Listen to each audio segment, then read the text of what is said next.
Hello friends, welcome to my blog. तो मैं ये मैगी बॉईल कर रही हूँ। आज कुछ अच्छा खाने का मन कर रहा है तो कुछ अलग खाने का, तो मैं मैगी बॉईल करने के लिए, और मैं जब बॉईल करती हूँ तो मैं बहुत आदमी के लिए बना रही थी। आप देख रहे हो कि एक मतलब टोपिया में पूरा भरा हुआ है। फिर मैं इसमें थोड़ा सा ऑयल डाल देती हूँ। मैं नमक नहीं डालती कि नहीं तो पचर पचर अजीब हो जाएगा। फिर मैं इसको स्टेन कर लेती हूँ। फिर मैं इसको ठंडा पानी से भी धो दी कि ओवर कुक ना हो, नहीं तो कुकिंग यहीं रुकती नहीं है। फिर जब तक आप बनाने जाओगे तब तक ये पूरा एकदम अजीब हो जाता है, मिक्स हो जाता है आटे के जैसे। इसीलिए फिर मैं इसको इसी तरीके से बनाती हूँ। फिर मैं कढ़ाई चढ़ा दी थी चूल्हे पे गरम होने के लिए, और ये गरम हो रही थी। देखिए, मेरा मैगी बनाने का पूरा टोटल अलग तरीका रहता है कि आप चाउमीन खाना भूल जाओगे अगर मेरे स्टाइल से मैगी बना के खाओगे, तो आप एक बार ट्राई ज़रूर करना। फिर मैं इसमें तेल डालती हूँ, और मैं बहुत ज़्यादा तेल वगैरह नहीं यूज़ कर रही हूँ। अब देखो, लिमिट में ही डाल रही हूँ, फिर भी ये बहुत टेस्टी बनेगा। फिर जब ये तेल गर्म हो रहा है तब तक मुझे कम लगी थी, इसलिए मैं एक और बार डाल दी।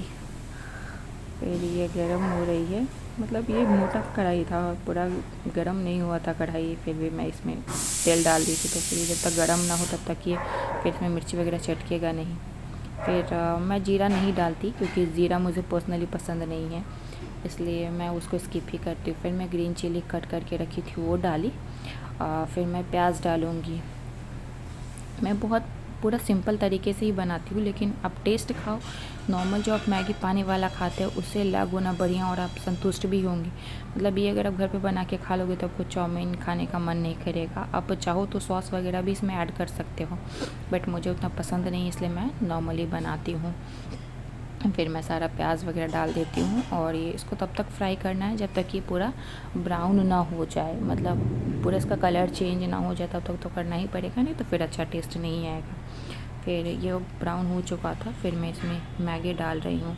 मैं इसको स्ट्रेनर में रखी थी, मतलब क्योंकि ये पूरा पानी फिर भी ये चिपक गया। आप देखो, मैं पानी से इसको धो चुकी थी फिर भी ये चिपक चुका है।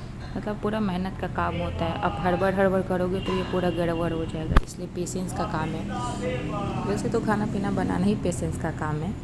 अगर आपके पास पेशेंस नहीं है तो फिर आप अच्छा नहीं बनाओगे, हड़बड़ में कुछ गड़बड़ कर सकते हो। फिर मैं इसको मिक्स कर रही हूँ। मिक्स करना अनदर लेवल ऑफ वर्क, मतलब ये बहुत टफ़ है।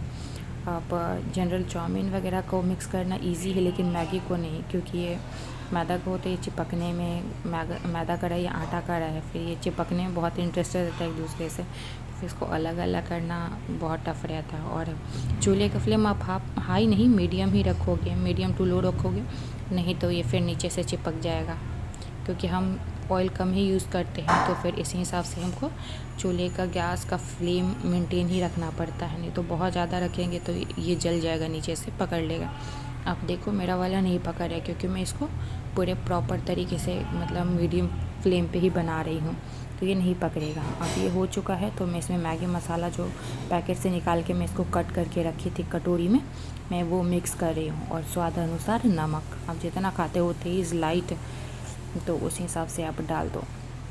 मेरे घर में ना तेज़ खाते हैं ना लाइट खाते हैं, मतलब टेस्ट सही आना चाहिए, टेस्ट नहीं दबना चाहिए। कहीं बहुत कम रहेगा तो फिर भी टेस्ट सही नहीं आता है, आपको लगेगा कि कुछ तो कमी है। अब ज़्यादा डाल दो तो फिर उसका कोई अदर सॉल्यूशन नहीं रहता है, और कुछ सॉल्यूशन के चक्कर में कुछ एक्स्ट्रा उसमें ऐड करोगे, नींबू वगैरह, तो वो अजीब तरीके का टेस्ट क्रिएट हो जाता है। इसलिए फिर उसी हिसाब से करना पड़ रहता है। फिर देखिए, मैं इसको मिक्स कर रही हूँ। मिक्स करना बहुत टफ वर्क है, ये मेरा पर्सनल एक्सपीरियंस है कि आपको बहुत मेहनत लगेगी। और तब तक मैं 2-4 चम्मच तो अभी यूज़ कर ही लोगे, फिर मैं 2 चम्मच का यूज़ कर रही हूँ। सम टाइम तो मेरे से नहीं होता है, तो रोटी पलटने वाला जो चिमटा होता है उसका भी मैं यूज़ करती हूँ, क्योंकि उसमें भी 2 रहता है, तो फिर उसी हिसाब से हो जाता है। इसको मिक्स कर रही हूँ। आप देखो कितना टफ़ लग रहा है ना, एक चम्मच पे चिपक रहा है, मैं दूसरे चम्मच से इसको निकाल रही हूँ। ये बहुत टफ़ है, लेकिन आप जब आप इसे किसी को सर्व करोगे या खुद भी बना के खाओगे तो लगेगा कि हाँ, मैंने कुछ बनाया है और जो बहुत टेस्टी बना है। तो वही है कि कुछ पाने के लिए कुछ खोना पड़ता है, तो फिर आपको मेहनत तो करनी पड़ेगी टेस्टी मैगी खाने के लिए। और ये इतना टेस्टी लगता है ना guys, you can't trust my word, you just cook this type of Maggi, then you believe my word. सो आपको पसंद आया तो please like, subscribe and comment. Thank you. जाइए खाइए पिए, आप लोग भी ऐसे बनाइए और खाइए।